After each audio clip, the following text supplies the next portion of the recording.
E2 elimination in rings can sometimes cause a little bit of confusion because the bonds of the ring are in the plane rather than the hydrogen in the leaving group.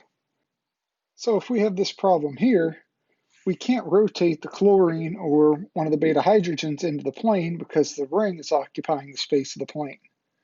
So what you want to do is just make sure your hydrogen and chlorine are trans or anti to one another. So in this particular problem, if someone were to work this without really giving it much thought, you might be tempted to put your double bond right here because that would give the most substituted double bond. But the problem is if you draw in the beta hydrogen at that carbon, this beta hydrogen is on a wedge. This is syn to the Cl leaving group. Because it's syn, we're not going to do the elimination with it. Instead, we need to find a beta hydrogen that is trans or anti to the chlorine. And if you look at the other beta carbon right here, now we have a wedged hydrogen, but we also have a dashed hydrogen, and that is anti to the Cl. And that's the one we're going to use for this elimination. So we'll do the elimination, and then the product we get will have the alkene, and then we still have this methyl group back.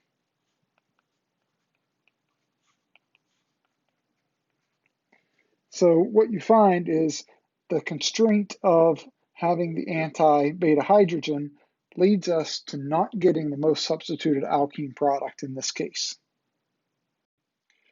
In cyclohexane, remember that it exists in the chair form that can undergo ring flip conformations. And what you want is for the beta hydrogen and the leaving group to be transdiaxial. That puts those two groups in an anti-periplanar relationship. So if we do the elimination on this particular organobromide, you really want to draw the chair cyclohexane,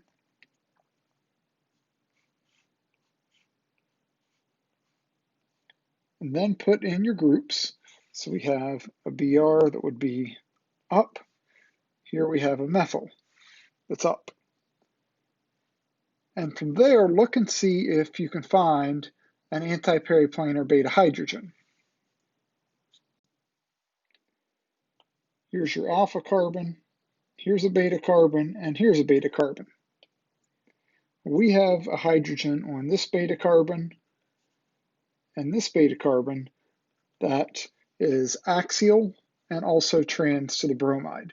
So it's this one right here that will give the most substituted alkene product. So when we react that with the base, we're going to eliminate, and you can even continue to draw this in the chair form and then flatten it out. So I'm going to put my double bond right here. I still have the methyl here. And then when you flatten this out,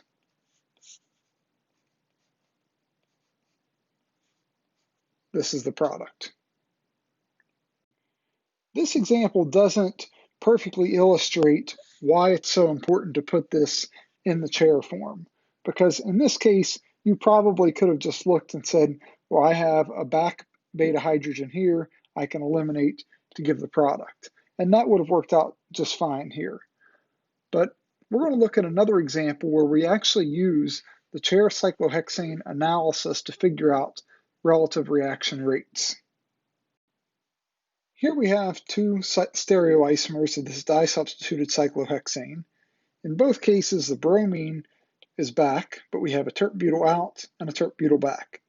We have elimination conditions, sodium hydroxide and heat, but we want to figure out which one reacts faster. And there's no way to do that unless we draw the chair cyclohexane conformation. So that's what I'm going to do. I'm going to draw the chair of this first structure and start it such that your leaving group, the bromine, is on a carbon that will put it axial. So I'm going to put the bromine right here because we want it, it's back, we want it down, and putting it down makes it axial. And let's go ahead and draw that for our second molecule as well. the bromine in the same spot down. So that's representing this carbon. Now we need to put the tert-butyl group right here.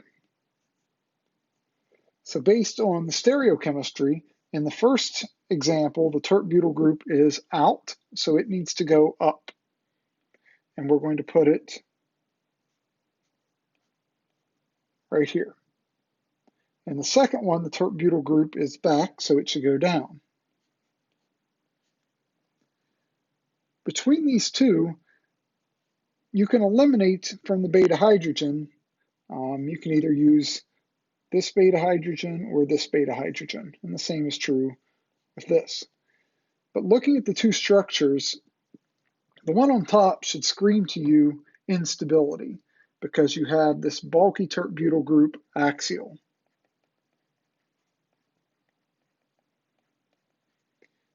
The bottom one is a much more stable conformation. That means it's easier to get to this conformation. If it's easier to get to this reactive conformation, it's going to react faster because that's the preferred conformation. In this top example, or top conformation, most of the molecules are existing in the form where the bromine and the tert-butyl are equatorial. But when that bromine's equatorial, it can't eliminate. So it's much harder to get to this reactive conformation.